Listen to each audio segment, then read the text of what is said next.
PA নিউজৰ সমুদ্ৰ দৰ্শকক স্বাগতম জনাই ষ্টুডিঅ'ত মই জানাব দাস। আজি অসম বিধানসভা শীতকালীন অধিৱেশনৰ অন্তিমটো দিন।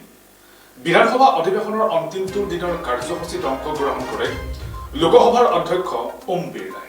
বিধানসভাৰ চেণ্ট্ৰেল হলত অনুষ্ঠিত কাৰ্যসূচীত assamvidhansabha.org পৰ্টেল মুকলি কৰে অধ্যক্ষগৰাকীয়ে।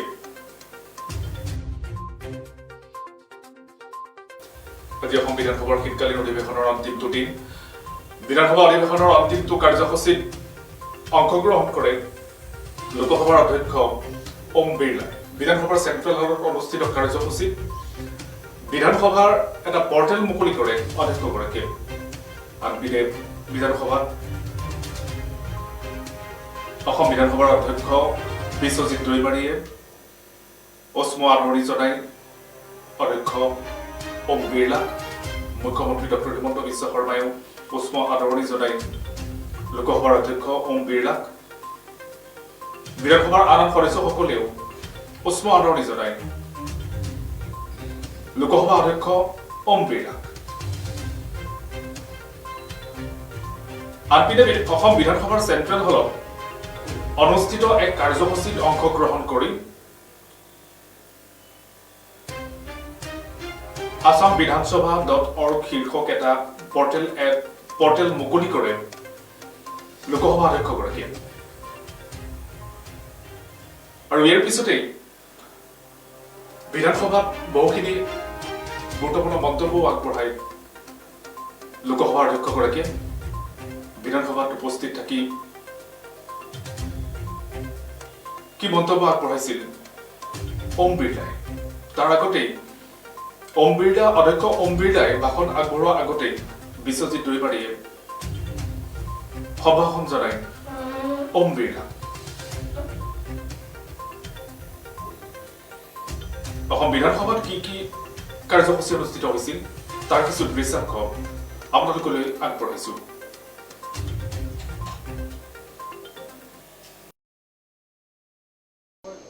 सर, आपका बहुत सारे एक्सपीरियंस हैं। आप देश के लिए और देशवासियों के लिए बहुत सारे मुद्दों को लेके आप काम करके आ रहे हैं और आज आप एक संसद होने के नाते भी आपका अहम भूमिका रहा। और लोकसभा स्पीकर बनने के बाद जिस तरह मैंने कहा, आप सिर्फ लोकसभा का नहीं, आप सिर्फ पार्लियामेंट का नहीं, भारत की सारी राज्यों की जो विधानसभा है, इस विधानसभा की प्रक्रियाओं को भी बदल कर इसका जो स्टेटस है इसको बढ़ाने के लिए आपने कदम उठाया।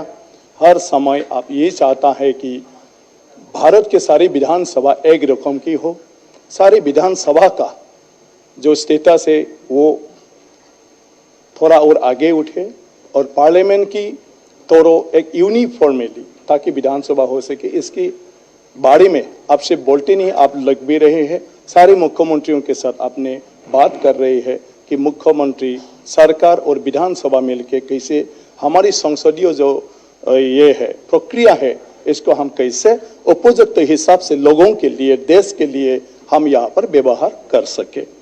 तो आज हमारे साथ है, आपके भाषण से जरूर हमारे सारी विधायकों को उत्साह मिलेंगे, मैं इसको उम्मीद रखता हूँ। सर, ये भूमि वीरों का भूमि है, ये जिसको महाभारत कहा जाता है, अखंड भारत, उसी समय का जो सभ्यता है, जो संस्कृति है, वो असम से जुड़ा हुआ है।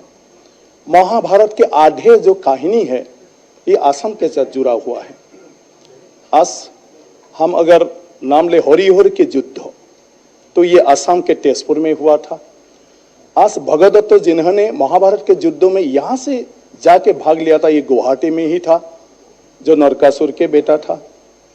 आज जो आपका घटश्याम मंदिर है वो बारबारिक, जिसको हम मानते हैं ये बारबारिक घटोत्कच का बेटा है और घटोत्कच का पत्नी हमारी यहाँ मुरा की बेटी मौरवी है, तो ये हमारी नाती होता है।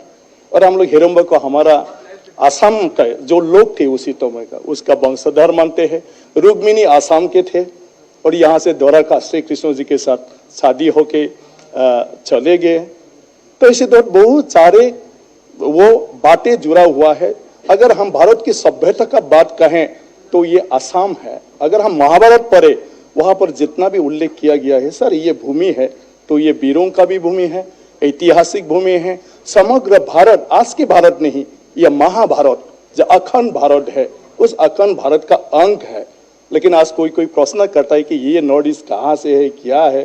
कभी नॉर्थ ईस्ट वाला भी कभी बोलता है हम लोग क्यों उधर जुड़ गया, जुड़ा नहीं।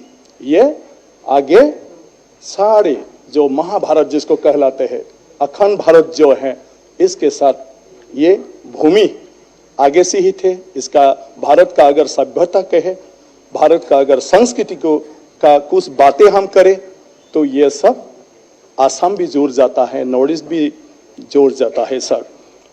तो इसीलिए आपको इस भूमि में मैं आज स्वागत करता हूं और धन्यवाद देता हूं कि आप आए हैं।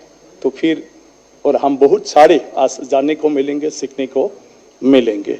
तो मैं आज को आपको वेलकम करता हूँ। तो ऑनरेबल चीफ मिनिस्टर सर को मैं तो सब बोलने के लिए ऑनर करता हूँ।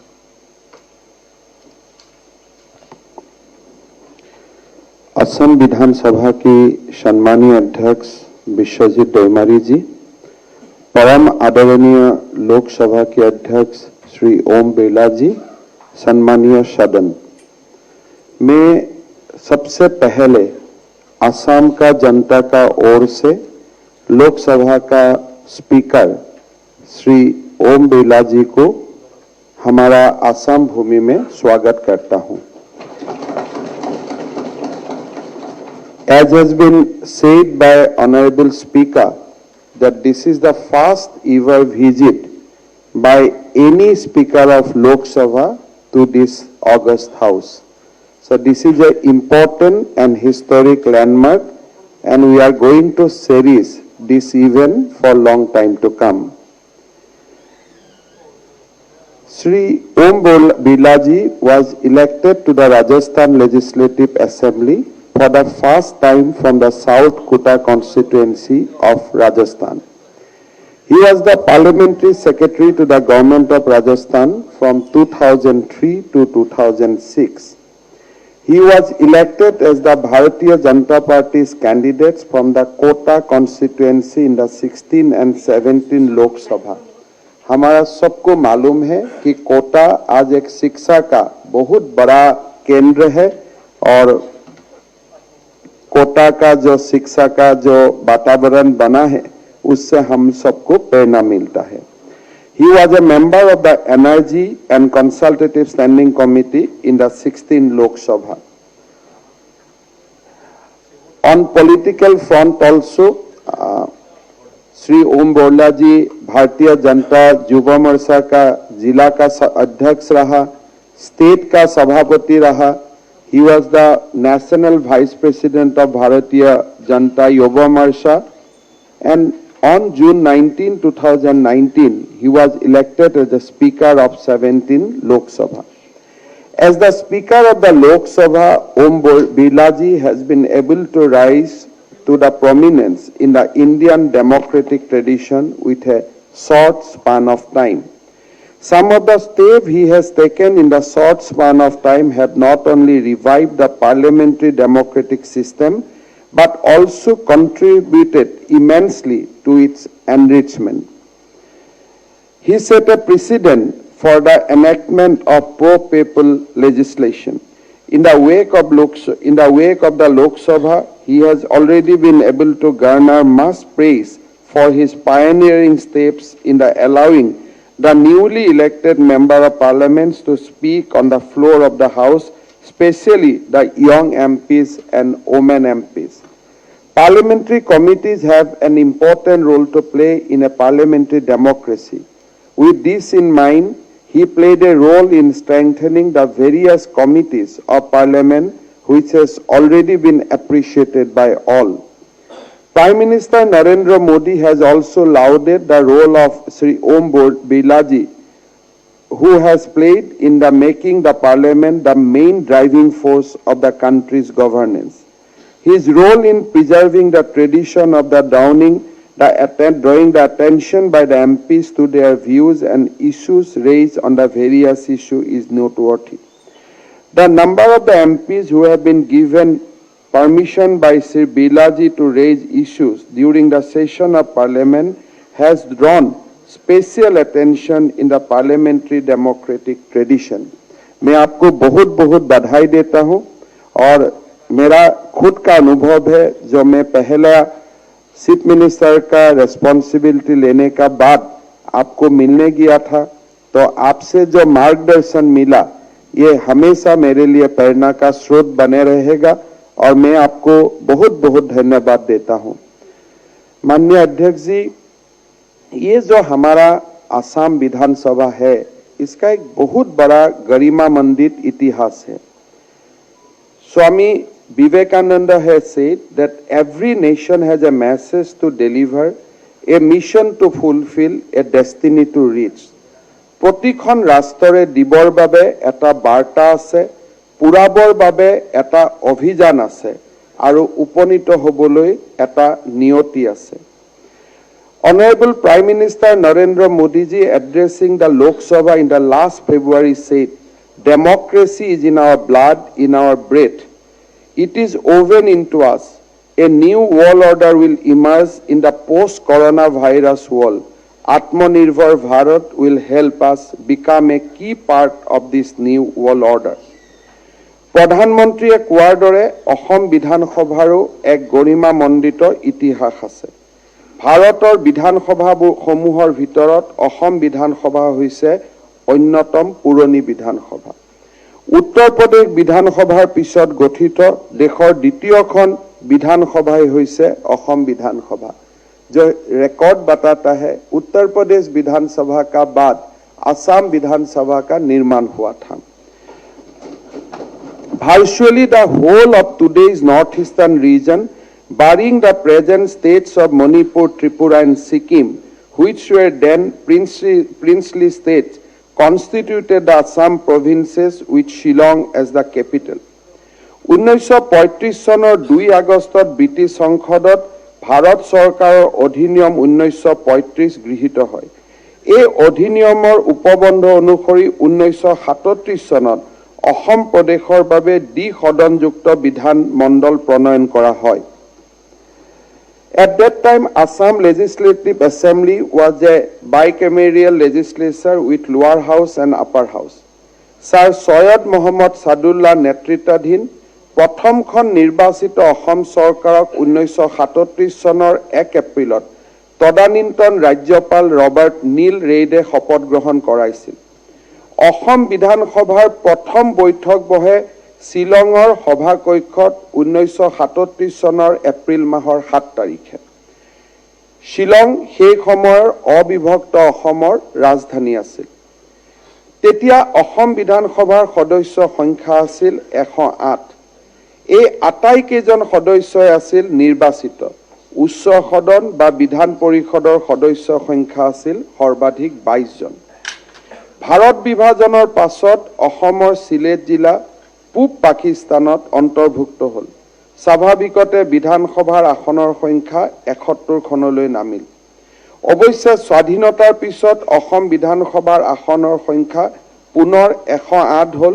1947 চনত বিধান পৰিষদৰ অৱলুপ্তি ঘটাই অসম বিধানসভা এক সদনযুক্ত কৰা হয়। অসমৰ ভৌগোলিক পৰিসৰ সলনি হোৱাৰ লগে লগে আৰু জনসংখ্যা বৃদ্ধিৰ লগে লগে অসম বিধানসভাৰো আসনৰ সংখ্যা পৰিৱৰ্তন হোৱা দেখা গ'ল। 1952ত 57ত 108, 1967 পৰা 72 114 আৰু 1972 পৰা 78 কালৰ পৰৱৰ্তী সংখ্যা 126 গৰাকীলৈ বৃদ্ধি হয়।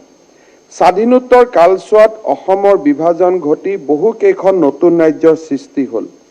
Assam was divided to Assam.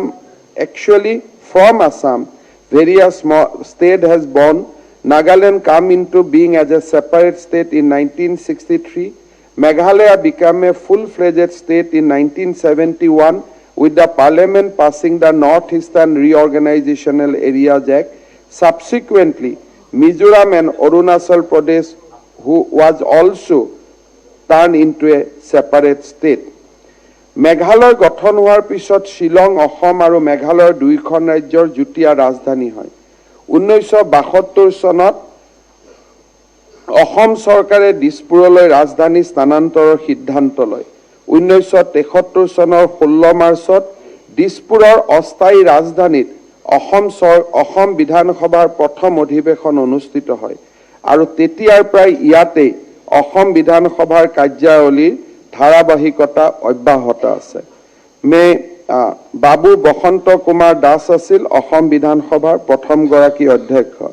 मैं बहुत गर्व से बोलना चाहता हूं कि हमारा विधानसभा का एक नया परिसर निर्माण हो रहा है और सब कुछ ठीक रहे तो अगले साल हम लोग नया विधानसभा में जाऊंगा and on behalf of this house मैं आपको अभी से आमंत्रित करता हूं और सभा के लिए। लोकसभार अध्यक्ष महोदय, भारत रत्न गोपीनाथ बरदলৈৰ स्मृति विजড়িত অসম বিধানসভাৰ ইতিহাসৰ বহু উল্লেখযোগ্য ঘটনাৰ সাক্ষী হৈ আছে। এই বিধানসভাৰ মজিয়াৰ প্ৰায় লোকপ্ৰিয় গোপীনাথ বৰদলৈয়ে কেবিনেট মিছনৰ গ্ৰুপিঙৰ প্ৰস্তাৱৰ বিৰোধিতা কৰি অসমখন যাতে পূব পাকিস্তানৰ অন্তৰ্ভুক্ত নহয় তাৰ বাবে বিৰামহীন যুঁজ দিছিল। The memory of Bharat Ratna Lokopriya Sri Gopinath Bordoloi, who was the first Premier of Assam, has been associated with this temple of democracy, who fought untiringly from this assembly to save Assam from merging in with the East Pakistan due to the partition of India. Vidhan Sabhar Mojiyar Prai Gopinath Bordoloi, Assam jate Bharator Angorajyo hoi thake, tar babe kebol juj dia nasil. গণতন্ত্ৰৰ এই মন্দিৰৰ পৰা তেখেতে খিলঞ্জীয়া ভূমিপুত্ৰসকলৰ অধিকাৰৰ বাবেও নীৰৱ বিচ্ছিন্নভাৱে কাম কৰি গৈছিল। অসম বিধানসভাৰ আন এগৰাকী উজ্জ্বলতম নক্ষত্ৰ আছিল গৌৰীশংকৰ ভট্টাচাৰ্য। বিধানসভাৰ সদস্য হিচাপে তেওঁৰ 26 বছৰীয়া কাৰ্যকালত তথা বিৰোধী পক্ষৰ নেতা হিচাপে গৌৰীশংকৰ ভট্টাচাৰ্যই সমাজৰ বঞ্চিত আৰু দৰিদ্ৰ শ্ৰেণীৰ অধিকাৰৰ হকে দায়বদ্ধতাৰে কাম কৰিছিল। ৰাজনীতিৰ খলা বমা পথাৰখনত নিজৰ আদৰ্শৰে গৌৰীশংকৰ ভট্টাচাৰ্য আজিও মহিমামণ্ডিত হৈ আছে। ভাৰতৰ সাংস্কৃতিক জগতৰ মহীৰুহ সংগীতজ্ঞ, সাহিত্যিক, চিত্ৰ নিৰ্মাতা ভাৰত ৰত্ন ডক্টৰ ভূপেন হাজৰিকাও 1967 চনত বিধানসভাৰ মজিয়ালৈ নিৰ্বাচিত হৈ সক্ৰিয় ৰাজনীতিৰ ক্ষেত্ৰখনত নিজৰ ছাপ এৰি থৈ গৈছে। এগৰাকী নিৰ্দলীয় বিধায়ক হিচাপে 1967 চনৰ পৰা 72 চনলৈ তেখেত অসম বিধানসভাৰ সদস্য আছিল। भारत रत्न डॉक्टर भूपेन हाजरिका भी ये सदन का एक बहुत गौरवान्वित सदस्य था। অসমৰ সাংস্কৃতিক জগতৰ পুৰোধা ব্যক্তি আৰু আমাৰ সকলোৰে প্ৰাতঃস্মৰণীয় কলাগুৰু বিষ্ণুপ্ৰসাদ ৰাভাও নিৰ্দলীয় প্ৰাৰ্থী হিচাপে 1967 চনতে তেজপুৰৰ পৰা অসম বিধানলৈ নিৰ্বাচিত হৈছিল। অসম বিধানসভাৰ মজিয়াখন গৌৰৱান্বিত কৰা আন এগৰাকী বিশিষ্ট সদস্য আছিল ৰহগৰা লক্ষ্যধৰ চৌধুৰী। সমাজবাদী আদৰ্শৰে পৰিচালিত লক্ষ্যধৰ চৌধুৰীও ডক্টৰ ভূপেন হাজৰিকা আৰু বিষ্ণুপ্ৰসাদ ৰাভাৰ সৈতে 1967 চনতে অসম বিধানসভালৈ নিৰ্বাচিত হৈছিল। ৰাজ্যৰ সাহিত্য আৰু সাংস্কৃতিক জগতৰ এই তিনিগৰাকী প্ৰবাদ প্ৰতিম ব্যক্তিয়ে বিধানসভাৰ মজিয়াতে স্বকীয়তাৰে নিজৰ স্বাক্ষৰ এৰি থৈ গৈছে। বিষ্ণুৰাম মেধি, ভীমবৰ দেউৰী, ৰূপনাথ ব্ৰহ্ম, পুষ্পলতা দাস, অমীয় কুমাৰ দাস, ফকৰুদ্দিন আলী আহমেদ, শৰৎ চন্দ্ৰ সিংহ, গোলাপ বৰবৰা, কেশৱ গগৈ, হিতেশ্বৰ শইকীয়া, বিমলা প্ৰসাদ চলিহা, মহেন্দ্ৰ মোহন চৌধুৰী, দেৱকান্ত বৰুৱা, তৰুণ গগৈৰ দৰে জননেতাসকলেও এসময়ত অসম বিধানসভাৰ মজিয়া শুৱনি কৰিছিল। স্বাধীনতাৰ প্ৰথম প্ৰভাতত অসমৰ বিকাশৰ বৰ ভেটিটো নিৰ্মাণত এইখন অসম বিধানসভাই গুৰুত্বপূৰ্ণ ভূমিকা লৈছিল।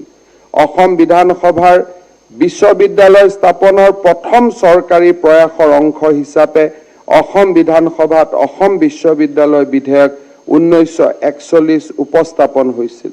অসমৰ ৰাজ্যভাষা আইনো এই বিধানসভাই প্ৰণয়ন কৰিছিল। অসম বিধানসভাত গোপীনাথ বৰদলৈয়ে উত্থাপন কৰা প্ৰস্তাৱৰ ভিত্তিতে गुवाहाटीत हाईकोर्ट स्थापনৰ সিদ্ধান্ত হৈছিল। सर, ये जो हमारा असेंबली है हमेशा लोगों का साथ रहा, लोगों का बाद ये असेंबली में हम लोग हमेशा चर्चा करता हूं और आसाम को देश का मानचित्र में एक प्रभावशाली स्टेट बनाने